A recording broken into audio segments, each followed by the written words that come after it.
Okay, here we are on the MetaMinds podcast, episode 1. Here it is. I am Eamon, And I am Dan. and if you watched a little bit of the intro, you'll know a little bit about what this podcast is about and, Yep. and the movement that we're trying to start. Mm-hmm. But I suppose the very first podcast is really we're going to dive deep into what this podcast means for us and what our goal is, what we're going to try and achieve. Mm-hmm. Definitely. Take it away, Dan. What are our two mottos or sayings? Okay, so our first thing is consciousness optimization. Love it. Yeah. And relentless self-development. Wonderful. Both very important to both of us. Absolutely. And what does consciousness optimization mean to you? Well, I mean, yeah, to start with, I suppose, like, kind of want to say that, both of us, we really, have been having a lot of, sounds a little silly, but, super deep chats on these kinds of topics for the last, 5-10 years. I don't know how long I've Definitely. known you It's now. been a long time. Yeah. And yeah, finally, we've just kind of just decided that we need to just record some of these things because we go find little nuggets of gold, and we thought we may as well, put it out there. So, but yeah, we're both definitely into consciousness optimization and relentless self-development. And I suppose diving a little bit into the first one, consciousness optimization.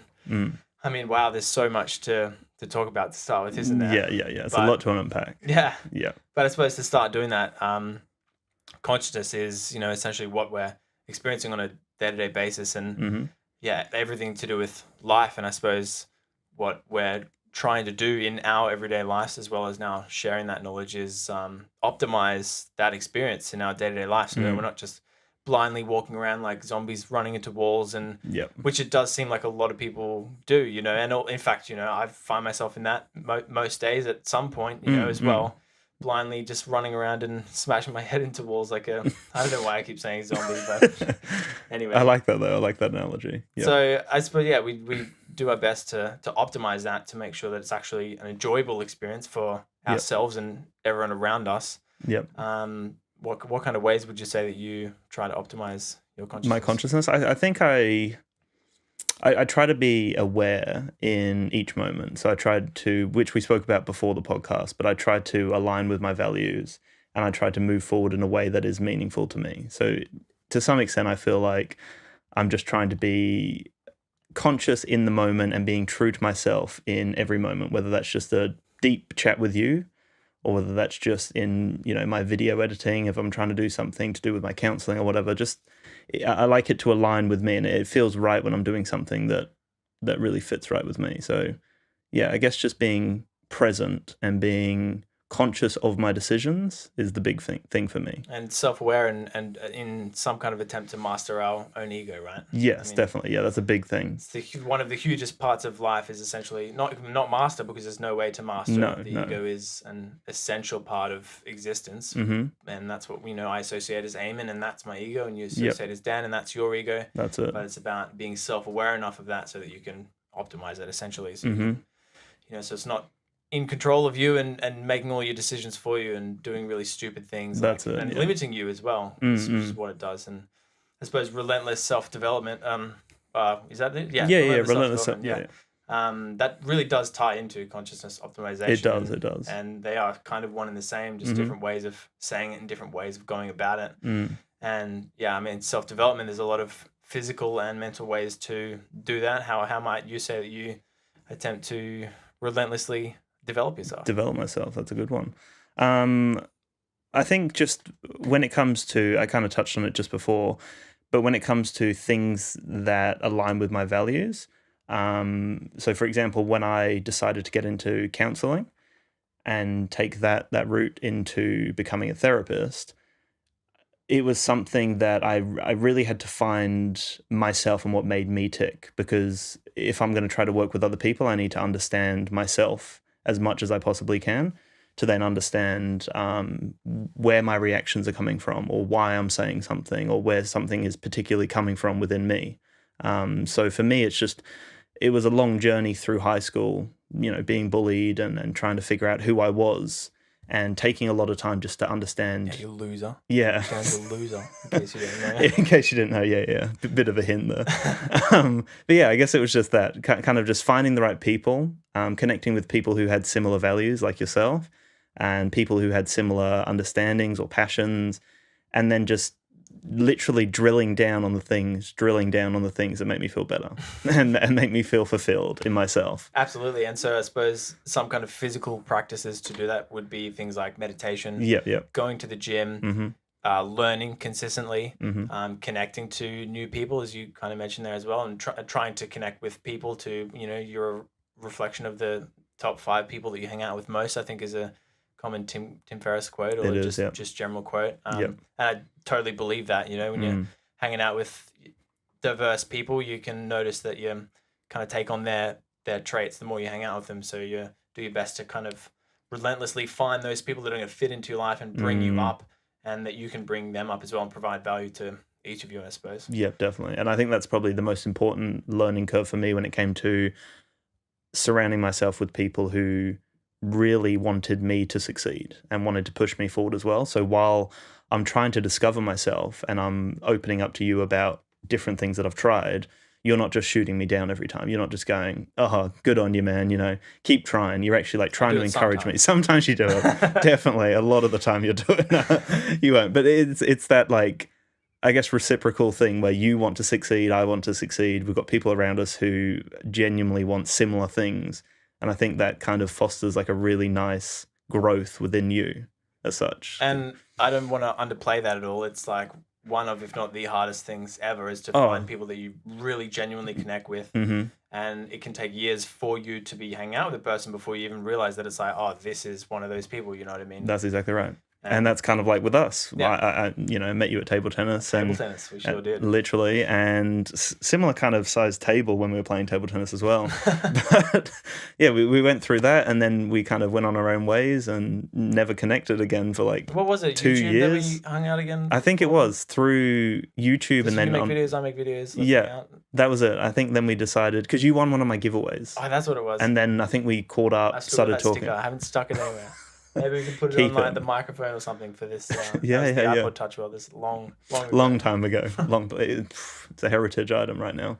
But yeah, it's interesting because, like you said, like I definitely went through a period myself as well where I didn't, like, I had a nice bunch of friends or a different variety of friends, but I don't think I really found like you said, the 5. And I maybe don't think I have 5 strong ones. Maybe just 2 or 3 that are like really solid.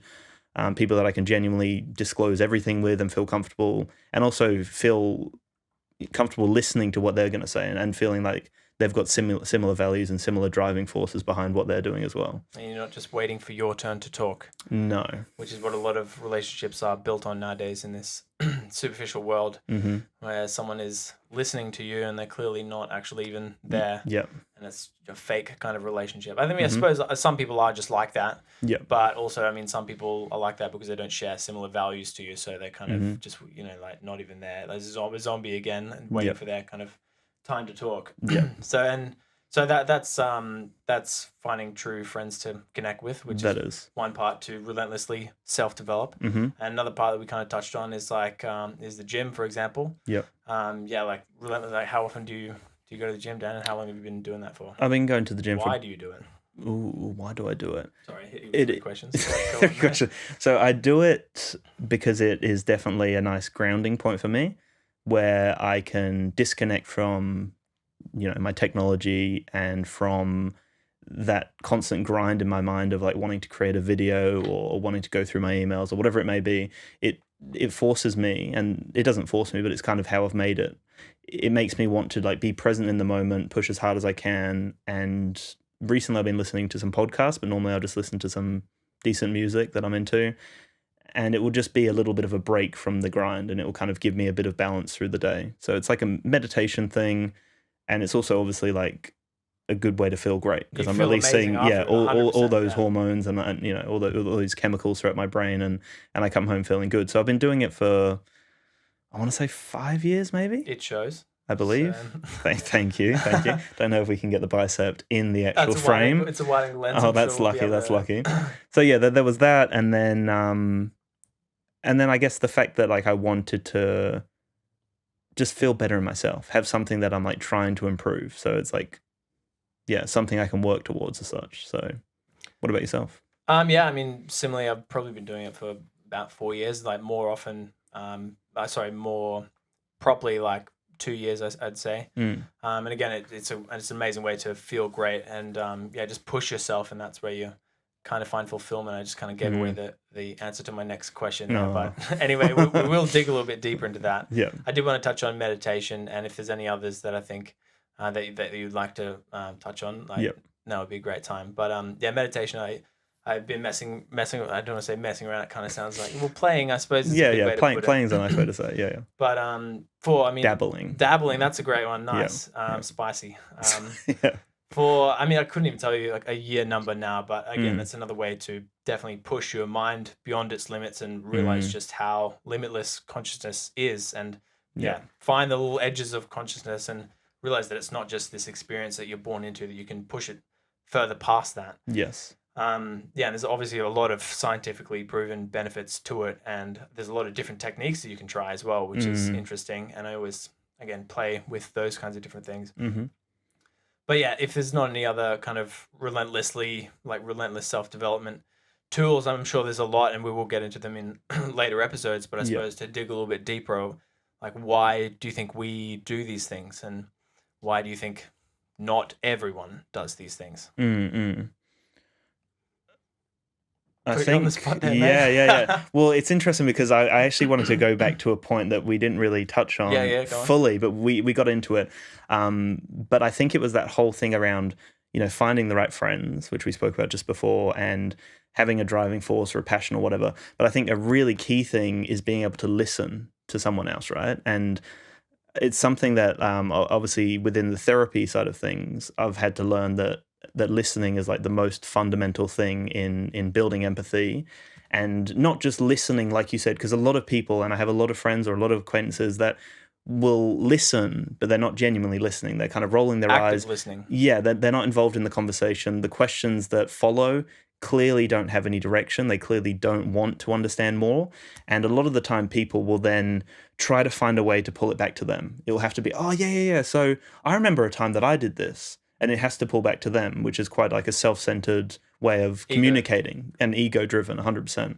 So I think listening is like a real key thing in my development. And I think when I try to talk to anyone, if I see any sort of passion in someone or excitement, I try to really elicit any sort of excitement from them. So I'll be genuinely listening and trying to understand where that's coming from and why they're excited about that thing.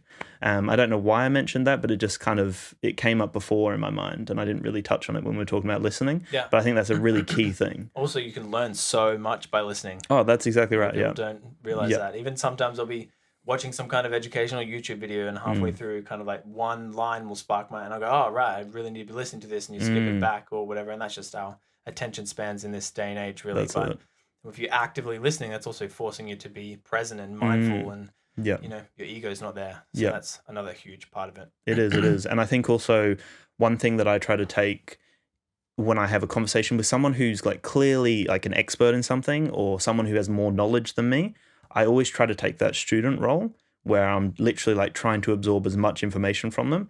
And I found myself doing that in one of like my recent job, where even though I have gone through the qualifications and I'm more qualified than the person I was talking to in the area, and again, a bit of an ego battle, I had to like suppress my ego and tell myself that this person has worked here a lot longer than me, and regardless of what therapy I know or what I know about people, I want to seek them as the expert.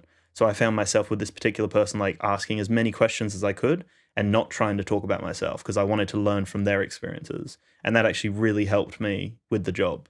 So I think that was quite a powerful skill, just to take a step back, not be ego driven or driven by what I've done, and just kind of be like, tell me about what works for you. Why is that working? What have you done to make that work? And also, that was obviously, powerful. people love to talk about themselves. So exactly right, yeah. When you can ask questions, and it's often like you'll ask one question, and it can lead to another question, which can lead to another question, which is like you digging and diving deep, and that's when the real gold nuggets come out, that you actually find out who a person is. Because someone can say, yes, I love race car driving. I don't know why that popped into my mind. Y- Or this movie or whatever. It's like, Yeah, okay, yeah. cool, but what about that movie do you love? And that's when you can factually get to know somebody, you know what I mean? Definitely, yep. And also asking meaningful questions like that, people do tend to open up a bit more and trust and like you, and that's so you can build up relationships and manipulate people. No.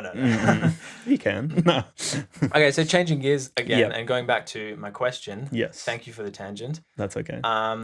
Why is it that we, as here we in go. us or humans, Yep. like to self-develop relentlessly, some of them? Okay, why do we like to? Yeah, why do you think that? Okay, well, just from my experiences and I guess people that I've spoken to, I feel that from life and my experience of life so far, my limited experience of life, I think what we're really looking for is meaning in life, right? So for me, I'm striving to find whatever makes me tick. And like I mentioned before, like when I was going through school, I was being bullied a bit and I found video games. And that was the thing that I found I could just lose myself in, right? But it didn't really give me that whole vibe of like I'm doing something, I'm driven, I'm not really finding meaning in it. So for me, it was like trying to find something that would actually make me feel like I was doing something worthwhile each day. And straight when I got like a little hint of that feeling, when I woke up in the morning and I got excited because a company was sending me a product, or I was excited to do, some sort of assignment on therapy or learn about something, whatever it is, when I started like feeling that way about things, I realized that it was a lot more powerful than anything else I'd ever tried to like drive towards. Like when you read a book or when you like watch a movie or listen to music, there may be moments where it like really connects with you and you feel like this overwhelming amount of emotion or whatever it may be around that topic. So for me, it was just trying to find something that made me feel like that every day, really. And I guess that's where like the YouTube started. And then when I started studying the counseling, I guess that was something that I was like, I genuinely want to help people. Like there's an amazing feeling of helping someone improve their life or empower their life or try to find different avenues that they haven't pursued. And I guess that was probably from my own journey of trying to find my own ticks and what made me like want to move forward and want to continue pushing. So I guess it was just a combination of a few different things, but it was more so just that feeling of like finding something that was fulfilling and trying to pursue something bigger than me. I guess that's quite a common saying, bigger than you, but yeah, something along those lines kind of made me feel that way. But what about you? Like, I can't really speak on other people's behalfs. Well, yeah, I honestly, I think you hit the nail on the head there. I think we, as humans, find a purpose in growth, and I'm sure we'll do a whole other podcast on purpose and growth and that kind of thing as well. But I think actually pushing yourself to get better, like, you get a new job or you get a pay raise, whether we don't really want to be talking about money, you gain 3 kilograms in the gym, or you eat really healthy one week, or whatever it may be. Yeah. You meditate every day, you get really good sleep. All these things are ways to better yourself. And I find, purpose in bettering myself and doing that. And I think that's ultimately the best, like there's no limit to anything. You could become, we were talking about this before again, you could want to become a millionaire, and then you get there and you hear the story everywhere. It's right. You get there and then you realize there was actually the, not the destination, the journey. The journey. Right? Yeah. Because as soon as you get there, your ego or your mind's like, well, this is the goal now. And it's this next thing, whether it's 3 steps ahead or 10 steps ahead. I want to be a billionaire now. Yeah. You're never going to be satisfied because you actually find purpose in the actual doing and pushing yourself of things. That's exactly right, man. That's exactly right. And I think that journey is probably the most powerful thing, because I guess you would also create something in your head, whether it is to be a millionaire, for example, you would create some sort of concept in your head of what being a millionaire would look like. And when you become a millionaire, it may not be that way. You may have other issues that surround it, financial issues, relationship, whatever it may be. And you may not feel like it's as fulfilling as you thought it would be. And like you said, if you've hit that goal, like if you go to the gym and you've hit the goal that you wanted to and you don't really have any other goal, then what is driving you to continue going as such? And I guess it is that journey. It's the fact that you're trying to get somewhere, or you're trying to better yourself each day. Because when you go into the gym, or when you're, trying to create video content or whatever, like you're trying to improve each day. So I guess it is that journey that makes it more exciting than the idea of the destination. Yeah. But I guess if you didn't have the idea, then would you be as driven? Maybe, I don't know. But huge. We're asking. Yeah. These are the huge questions we're gonna dive deep into in the rest of the podcast. I think. Just on that, I think the ego can be so slippery that just before you hit your goal, or even maybe before the 20% off when you're about to hit your goal, it kind of reiterates your goal to be something else before you've even realized that you've hit that thing. And when you're 20% towards your next goal, that's when you kind of look back and go, hold on a second, I actually hit that goal. And this is why, again, we're talking before about you need to reward yourself for all these small steps that you actually take, because if you have this huge lofty goal and you're never going to really be motivated to go for that goal because you don't have all these small steps to hit along the way. So when you hit a small step, you have to reward yourself. But again, this is a whole nother podcast. It is, yeah. But yeah, I think like in wrapping up, we've got a couple of minutes to go. I think we've kind of hit on what consciousness optimization is and how to do that through relentless self-development. And definitely, this is what we're really passionate about, and this is what the rest of the podcast is really going to be touching on. And it's based on our experiences as well as a lot of like actual facts and science that that we know about. What else would you like to add in summary? Yeah, I guess in terms of maybe the audience's position in all of this, I guess our goal was to, like you said, show people our experiences or communicate about our experiences, but also I'd love to see other people communicate in the comment section or whatever it may be throughout the podcast of what kind of steps they're doing or what kind of like little nuggets that they have taken from different journeys or experiences or whatever. Because I think, like we said before, when you asked me that question about self-development or improvement, it's hard for me to talk on behalf of other people, but I think hopefully our experiences will be shared by other people, or they can at least like relate to them.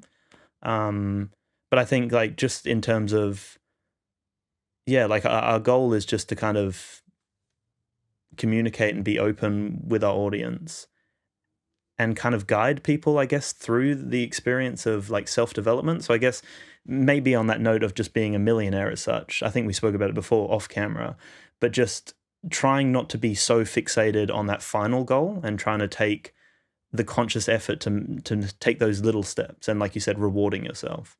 So I guess that would be something that would be really good to talk about in another episode.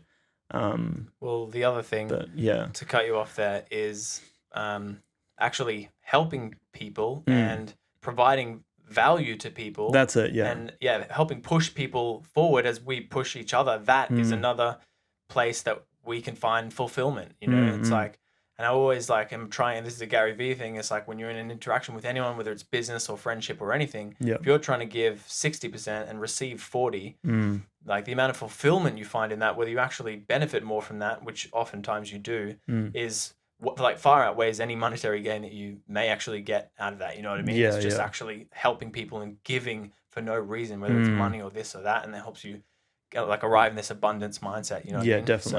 Definitely. And I also think that us being able to like articulate this as well, like you and I will talk about these kind of topics quite regularly, but like we said off camera, sometimes we'll go into weird tangents that don't really have like, oh, don't worry, we'll get to some we'll get to them, of course, sure. But like I think having like a structure behind this and these conversations and having a topic, I think it will, like you said, help us develop as people, because we're actually like having genuine conversations about a specific topic.